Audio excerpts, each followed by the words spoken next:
Bien, Luis, ¿qué significa que el gobierno de Arévalo esté retornando a la agenda de la ONU?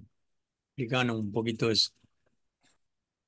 Sí, bueno, mira, resulta lo siguiente, Guatemala se benefició de la mediación de Naciones Unidas durante el conflicto armado.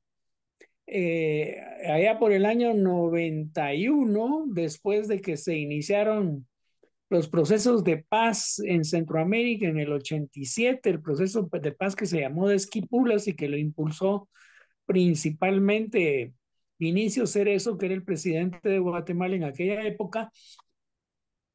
En el 87, reitero, se negociaron la paz tanto en Nicaragua como en El Salvador y en Guatemala. La de Nicaragua fue la primera negociación de paz y la más exitosa, yo diría, porque ya en el 90 eh, se había conformado después de que eh, se dio la mediación y que estuvo presente ONUVEN, que así se le llamó a la misión de Naciones Unidas en Nicaragua, eh, y se logró pues la elección que determinó la salida de Daniel Ortega en aquel entonces, sí se eligió a Violeta Chamorro.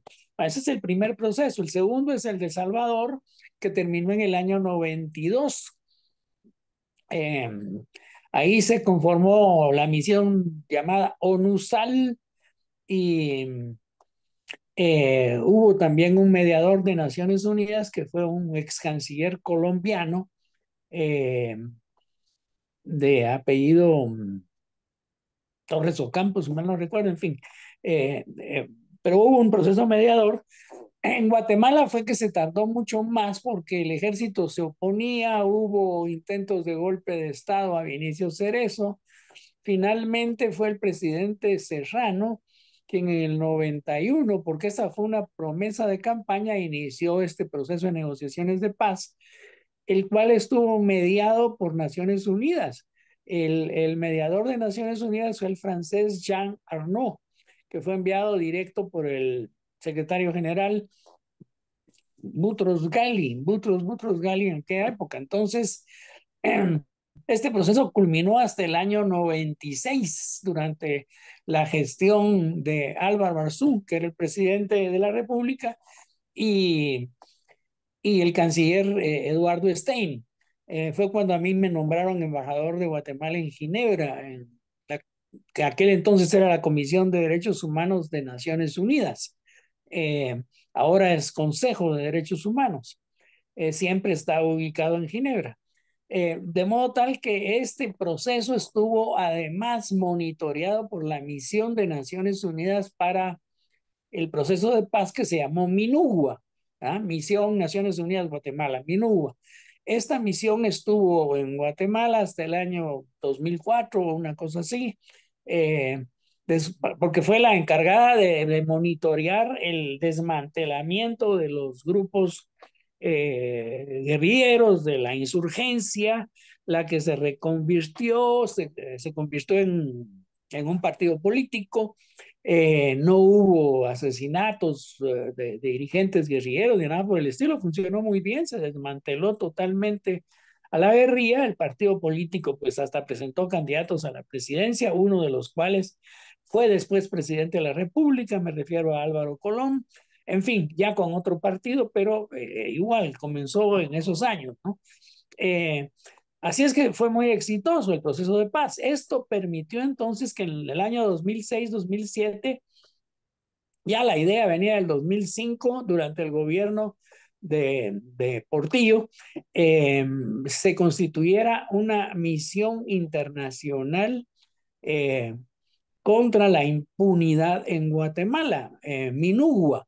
Esta misión se constituyó, se estableció gracias a, ya dije, bueno, el que gestionó esto fue el canciller Gutiérrez, primero Edgar Gutiérrez, del presidente Alfonso Portillo, y después cuando subió al poder en el año 2000, 2005, si mal no recuerdo, eh, el presidente Berché, su vicepresidente Eduardo Stein, que había sido canciller y había estado en el proceso de paz de Álvaro Arzú, estuvo de acuerdo en pedir esta misión de Naciones Unidas que viniese a desmantelar grupos clandestinos que habían quedado como remanentes de, de la guerra interna, del conflicto armado interno, y estos grupos clandestinos se habían dedicado a la criminalidad pura y simple, ¿verdad? Por eso es la impunidad, misión de Naciones Unidas contra la impunidad en Guatemala está dirigida a desmantelar a estos grupos.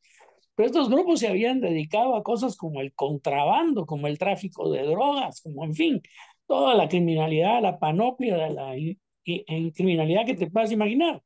Estuvo en Guatemala desde el año 2007, 6, si mal no recuerdo, 7, algo así, hasta el año 2019. Fueron más de 10 años. Hubo varios comisionados, uno de ellos español, Castresana, Carlos Castresana, y luego estuvo un costarricense, un tico, Delanese, de apellido Delanese, y el último fue un colombiano, eh,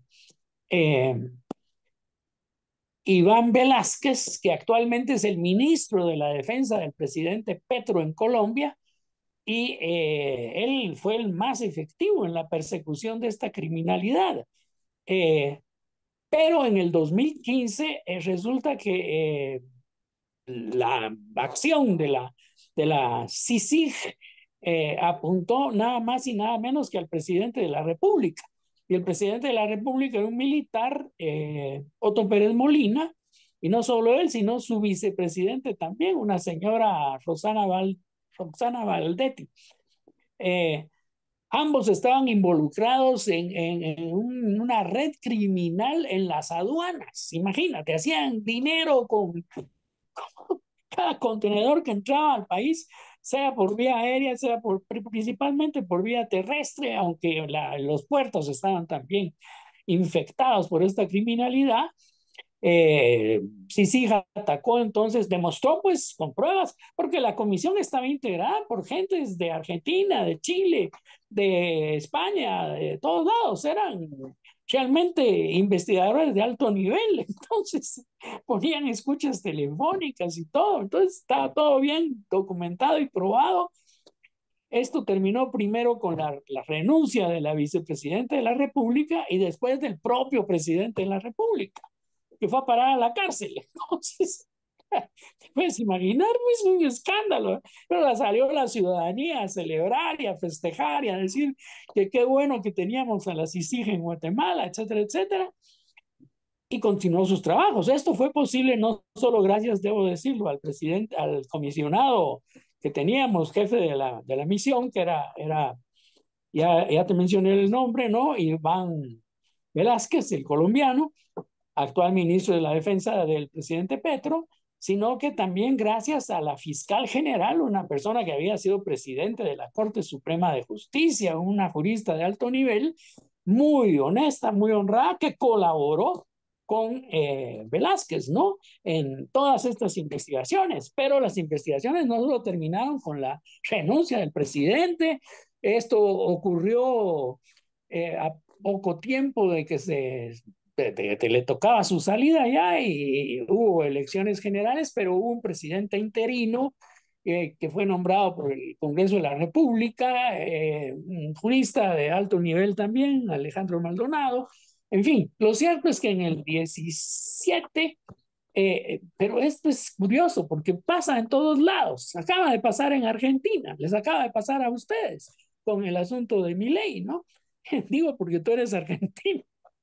Entonces aquí pasó eso, es una cosa ridícula que uno no se explica. Pero el pueblo votó por un tipejo, un populista, muy parecido a Milei. Con eso te lo digo todo, muy parecido a Milei. Hacer de cuenta que Milei, ¿ah? O que cualquiera de estos que hay ahora, pues, que andan agitando el mundo desde la extrema derecha. Y este es un señor de extrema derecha y a él se le eligió. ¿Cómo es posible eso? Bueno, pasa en todas partes, ¿no? Todas partes. Entonces, ¿sabes qué pasa? continuaron las investigaciones, el presidentucho este que fue electo, ¿verdad? Eh, que comenzó a atacar a la CICIG, declaró non grato al comisionado Velázquez, no lo dejó entrar al país. Como ya se vencía el periodo de la fiscal general, eligió una fiscal general que no la han quitado porque el presidente que sucedió a este pobre diablo payaso de Morales es un tal de origen italiano, Yamanetti, igual o peor que su antecesor, igual o peor que su antecesor. Entonces hizo qué peores cosas bueno, ya te dije el apellido, es un pobre diablo también. Llámate. Eh, sí, Yamanetti, Yamanetti le dijo una vez AMLO, que lo confundió el apellido, pero en realidad es Yamatei. Bueno, no Sí. importa, el apellido es lo de menos. Lo cierto es que detrás de ellos estaban todas estas estructuras criminales preocupadas porque los iban a perseguir. Es más, los tocaron directamente algunos de ellos, miembros de la oligarquía conspicua que gobierna este país desde tiempos de la colonia. Entonces, obviamente, imagínate, pues, cerraron la CICIG, la echaron del país, bueno, no renovaron su mandato. Para ponerlo en mejores términos, eso ocurrió en 1919, perdón, en 2019, me estoy yendo un siglo para atrás, en 2019, y entonces ya 2020, el año de la pandemia, que fue el año inaugural de este pobre infeliz de Yamanetti, o como se llame, ¿verdad? Las cosas se empeoraron, se pusieron mil veces peor, el latrocinio, el robo, era el gobierno de la cleptocracia, de los ladrones, ¿te das cuenta? El pueblo por fin como que entendió, dijo, esto ya no puede continuar, y votaron por Bernardo Arévalo. Así Bien, nos salvamos de estos ladrones. Así llegó Bernardo Arévalo al poder. Entonces, para contestar tu pregunta, bien. así nos reconciliamos con Naciones Unidas, porque había sido una pelea horrible. Desde luego que imagínate, declaran non grato a un comisionado enviado por las Naciones Unidas, que además estaba haciendo un magnífico trabajo. Pues Ujú. eso es el sentido este de la reconciliación con Naciones Unidas, la llegada de Bernardo Arévalo, ¿no? Bien. Luis, ya que tocaste el tema de don Bernardo Arévalo, ¿cómo ves esta transición democrática que están viviendo, sobre todo con los nombramientos de gobernadores, de alcaldes y últimamente de magistrados judiciales? ¿Cómo ves todo ese proceso? Bueno, mira, muy difícil, muy, muy difícil, porque Bernardo Arévalo es un auténtico demócrata, un hombre respetuosísimo de la Constitución de la República y del Estado de Derecho. Entonces, a pesar de la guerra que le hicieron, porque fue una guerra que no tienes idea, guerra legal, pues no se trataba de otro tipo de guerra, afortunadamente, pero fue una guerra legal, esto que le llaman ahora, está de moda, el lawfare, ¿verdad? Bueno. La guerra legal. Intentaron de mil y una maneras impedir que accediera a la presidencia de la República. A pesar de todo ello, él ha sido sumamente respetuoso de las autoridades que tienen un mandato porque así lo establece la Constitución de la República. La fiscal general tiene un mandato que termina hasta el año eh, 2026. Y la Corte de Constitucionalidad que fue nombrada, ¿te imaginas? Nombrada. ¿A quiénes pudo haber nombrado el cleptócrata? ¿Te puedes imaginar eso? ¿A quiénes nombró el cleptócrata? Y la señora esta ya venía desde tiempos, la fiscal general venía desde tiempos del anterior presidente cleptócrata también, el señor Morales, de apellido Morales. Entonces, ¿No? la señora está cumpliendo un segundo periodo de 4 años, son 4 años, sí. Por tanto, también vence su periodo el 2026. Entonces la señora le está haciendo la vida imposible al presidente de la República, Estamos con hablando de Consuelo Porra, ¿verdad, Luis? perdón, tu pregunta fue. Si estás hablando de Consuelo Porras. Exactamente, de ella es la fiscal general, es la fiscal general. Y aunque el presidente tiene la Constitución de la República, por una norma de la Constitución de la República, la facultad de destituirla, eh, no lo ha querido hacer. No voy a entrar en detalles porque sería aburrir a los telespectadores, sí, a las personas que vean esta conversación. Y entonces los detalles no voy a entrar en ellos, pero él es muy respetuoso y entonces está permitiendo que la señora continúe ahí a pesar de que a juicio de muchos lo que debería hacer es destituirla. Claro, la señora, si la destituyen, puede acudir a la Corte de Constitucionalidad, que también fue nombrada en forma parecida, ¿no? Durante los regímenes anteriores de los cleptócratas. Entonces, imagínate quiénes son los magistrados, entre comillas, ¿no? Es lo mismo. Entonces sería, en el fondo, si él destituye a la señora esta, fiscal general, sería enfrentarse con la Corte, porque la Corte de Constitucionalidad va a decir que la decisión del presidente es inconstitucional, porque no hablan, la Corte no está hablando en nombre de la Constitución realmente, sino que está hablando en nombre de ellos mismos. O sea, son los representantes, tanto la señora que está en la Fiscalía como los señores y señoras, porque también hay algunas mujeres que están en la CC, como le decimos aquí a la Corte de Constitucionalidad. Pues estas personas eh, hablan en nombre de ellos mismos, pues es decir, bueno, no te voy a referir la innumerable cantidad de casos en donde esto se ha demostrado, porque también no sería pertinente, pero lo cierto es que y pues, sabemos, toda la ciudadanía honrada y honesta de este país sabe que así va a ser y lo sabe el presidente. Por eso el presidente ha sido muy cuidadoso, muy correcto, muy respetuoso del Estado de Derecho y no ha querido proceder como hubiera debido hacerlo. Ujú. Y en la ¿Ves? elección de gobernadores y alcaldes, ¿cómo va eso? Mira, los alcaldes no son nombrados, son electos, son electos. Entonces, algunos alcaldes, claro, la ciudadanía, ya tú sabes cómo son las cosas en nuestros países, entonces, no solo Guatemala tiene estas particularidades, entonces no todos los alcaldes que fueron electos pertenecen al partido de gobierno. ¿Ah? Partido de gobierno le sucede lo mismo en el Congreso de la República. Tiene una bancada que aunque aumentó el partido de gobierno que se llama Semilla, que aumentó de siete diputados a 23, de todos modos es minoritaria, no tiene mayoría en el Congreso de la República para impulsar leyes y este tipo de legislación favorable al plan de gobierno y favorable a las políticas de gobierno, pues tiene que negociar con otras bancadas. Muchas bancadas son de los partidos que pertenecen o sí, que pertenecen a lo que aquí se iban a llamar el pacto de corruptos, que es la estructura criminal que estaba detrás de los gobiernos de Morales y de Yamatei, ¿no? Entonces, esta estructura criminal que se llama Pacto de Corruptos, que ya no fue posible perseguirla y desmantelarla por la salida de la CICIG, o sea, por la pelea de esos dos gobiernos con Naciones Unidas,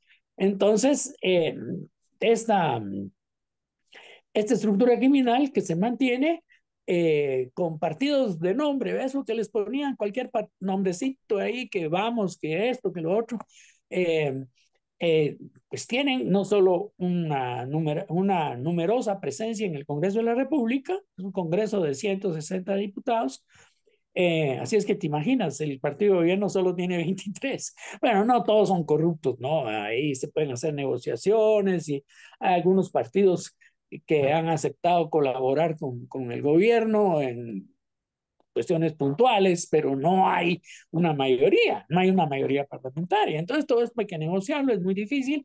Y lo mismo sucede entonces, te digo, con las alcaldías. Muchas alcaldías no son del partido de gobierno, son de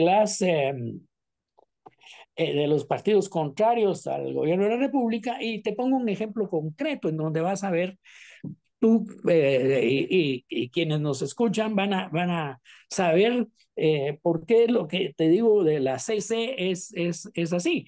Imagínate, digo, que son corruptos, pues que no hablan en nombre de la Constitución de la República, sino en nombre de la corrupción.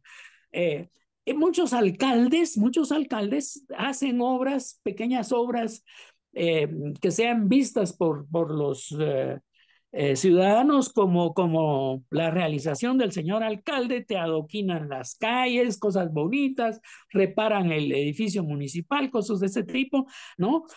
Para quedar bien con sus votantes o dan contratos para obra pública, en fin, lo que sea, pero desde hace más de 10 o 15 años no han construido las plantas de tratamiento de aguas servidas y de desechos sólidos. El manejo, pues, de esto que todos le llamamos la basura, por ejemplo, la basura o de donde proviene la contaminación de los ríos. El río Motagua, uno de los ríos más importantes del país, que desemboca en el Mar Caribe, está contaminando de una manera grosera. Esto es un riesgo transfronterizo, así se le llama en derecho internacional, a el vecino país Honduras. Es una cuestión escandalosa, no tienes idea, algo horrible. Entonces, esto es porque las municipalidades no ponen las plantas de tratamiento de aguas servidas y también de desechos sólidos. Entonces, lo mismo ocurre en el Pacífico con el lago de Amatitlán. Entonces, la actual ministra de Medio Ambiente y Recursos Naturales dijo no más prórrogas a la construcción de estas plantas de tratamiento. De hoy en adelante vamos a exigir a las municipalidades que las construyan. Y entonces, ¿qué pasó? Que el presidente de la Asociación Nacional de Municipalidades presentó un recurso en la Corte de Constitucionalidad, la que dijo, sí, tiene razón, no se puede obligar a los alcaldes a construir plantas de tratamiento de aguas, porque no es una obra bonita que satisfaga a los votantes, ahí no puede haber corrupción, tienen que conseguir técnicos, en fin. Claro, no todas las municipalidades están en esa situación. Incluso con la municipalidad de la ciudad capital aquí de Guatemala, que tenemos 4 millones de habitantes, hay un proceso de negociación y un préstamo del BID y parece que se va a llegar a un entendido con el alcalde para que es de un partido contrario al signo político del partido de gobierno, en fin, se va a llegar a un arreglo, pero esos son los problemas que hay con los alcaldes. Con los gobernadores es distinto, porque los gobernadores aquí no son electos, son nombrados por el presidente de la República. Y este presidente que tenemos, que es tan cuidadoso del Estado del Derecho, tan demócrata, eh, ha, él puede nombrarlo según la Constitución directamente. Pero había un procedimiento que se había establecido desde tiempo atrás a través de los consejos de desarrollo para que fuesen las municipalidades, bueno, las localidades, ¿verdad? Los consejos locales de desarrollo y los consejos departamentales de desarrollo, en fin, los que hicieran las propuestas. Y entonces el presidente dijo, está bien, háganme las propuestas. Por eso se ha entrampado el nombramiento de gobernadores, no de todos los gobernadores, pero sí de una buena cantidad de ellos. Es realmente difícil. Mm. Bien, por último, Luis, ¿cómo ves el funcionamiento de organismos regionales como el Parlacem y la SICA, por ejemplo? Mira, ahí hay otra situación que digamos, todos los gobiernos centroamericanos, y este no es excepción, mantienen como política de Estado y no solo desde hace poco, porque esto comenzó el proceso de integración centroamericano en los años 60 del siglo pasado. Después, debido a los conflictos que hubo en Nicaragua, en El Salvador, en Guatemala, debido a estos conflictos armados, ¿verdad? Una guerra interna, entonces se suspendió, quedó medio suspendido, paticojo, el proceso. Hubo hasta un conato de guerra entre El Salvador y Honduras, en fin, no de los conflictos internos, sino entre los dos países. Perdón, lo cierto es que entonces se restableció este proceso de integración gracias a los acuerdos de paz del año 87 que fueron conducidos hábilmente por el presidente Vinicio Cerezo, debo decirlo, de Guatemala, y sin embargo al que le dieron el Premio Nobel de la Paz por la paz en Centroamérica fue a Oscar Arias de Costa Rica, pero en fin, eso fue muy injusto, porque en todo caso se lo debían haber dado a los dos presidentes, y no solo a Oscar Arias, que lo que hizo fue llevar el acta de contadora que se había negociado bajo la égida de México y del Grupo Contadora, que entre los que estaban Colombia, Nicaragua y Panamá, porque Contador es una isla en Panamá, como tú sabes. En fin, esto se restableció ese proceso de integración en los años 90, de modo tal que podemos decir que data de nuevo el proceso de esos años. Se firmó un protocolo llamado de Tegucigalpa, y ahí se estableció el SICA, el Sistema de Integración Centroamericano, SICA, que complementa el Tratado Centroamericano de Integración Económica de los años 60, CIECA, que es la vertiente económica en donde está los acuerdos de libre comercio, la unificación arancelaria, en fin, todo lo que es integración económica, mientras que el SICA lo que busca es integración política.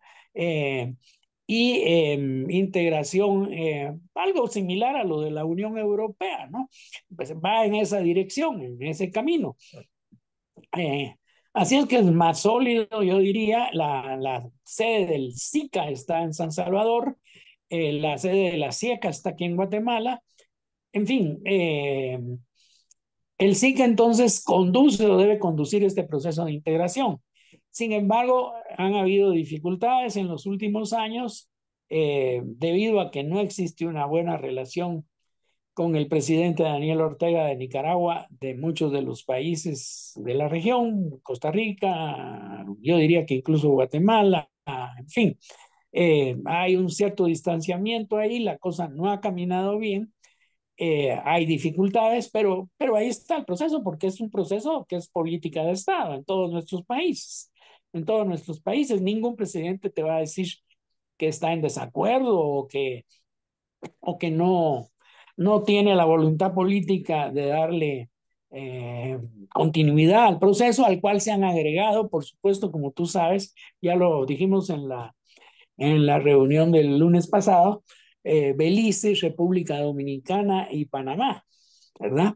Eh, Así es que todos deseamos que esto continúe y que continúe bien, pero las dificultades no se han resuelto. Uh -huh. ¿Cómo podríamos resolverlas? Se requeriría procesos negociadores, tal vez ahora con la llegada del presidente Arévalo, aquí en Guatemala, esto facilitaría un mejor entendimiento con el resto de jefes de Estado de la región. Así es que esperemos que así sea. En lo que concierne al Parlacén, que es tu otra pregunta, esto es un poco más difícil porque el Parlacén fue idea de un vicepresidente, el vicepresidente Carpio, en los años 80, cuando comenzaba a restablecerse el proceso de integración, época de Vinicio Cerezo. Ahí se decidió su establecimiento con apoyo y financiamiento de la Unión Europea, porque la Unión Europea, en ese sentido hay que decirlo, ha estado detrás no solo de los procesos de paz, sino que ha tenido una reunión muy particular, una relación, quise decir, relación muy particular con todos nuestros gobiernos. Eh, Tú sabes que se negoció, así como con Estados Unidos, un acuerdo de libre comercio. El acuerdo de libre comercio con Estados Unidos se llama CAFTA, pero se negoció, cada país lo negoció por separado. En cambio, el acuerdo de asociación, que así se llama, que se firmó con la Unión Europea, se firmó se negoció de manera conjunta, o sea que todos los países participamos en la negociación y finalmente se aprobó este acuerdo de asociación que incluye el libre comercio, que incluye un tratado de libre comercio, pero que también tiene muchas, llamémosle, eh, cláusulas o puntos de acuerdo que son eminentemente políticos, como lo que tiene que ver con derechos humanos, con el Estado de Derecho, con la democracia, en fin, ese tipo de cosas. Eh, pero esto viene a cuento porque de la Unión Europea realmente salió el financiamiento y la idea de que se creara un Parlamento centroamericano similar al Parlamento Europeo, ¿no? Y así se hizo, y se estableció el Parlamento Centroamericano, Parlacen, pero el problema es que no tiene carácter supranacional, no tiene carácter supranacional, ¿esto qué quiere decir? Que no puede aprobar legislación centroamericana eh, que tenga validez en todas las repúblicas que están representadas en el Parlacén. No todas lo están, Costa Rica no lo está, por ejemplo, nunca, no ha querido entrar porque dijo esto no va a servir de nada, precisamente porque las decisiones del Parlacén no son obligatorias y no puede promulgar legislación para todos los países que forman parte del proceso de integración, que forman parte del SICA, pues, ¿ves? Entonces, pues, realmente muchos países dicen esto no sirve de nada. ¿De qué sirve? Solo puede hacer recomendaciones. Claro. Pero claro, la idea es que se le den estas facultades supranacionales y tal vez así podría mejorar la gestión del Parlacén. Ujú. Bien, Luis, muchas gracias, ¿eh? No, al contrario, muchas gracias a ti, Gustavo, muchas gracias. Ha sido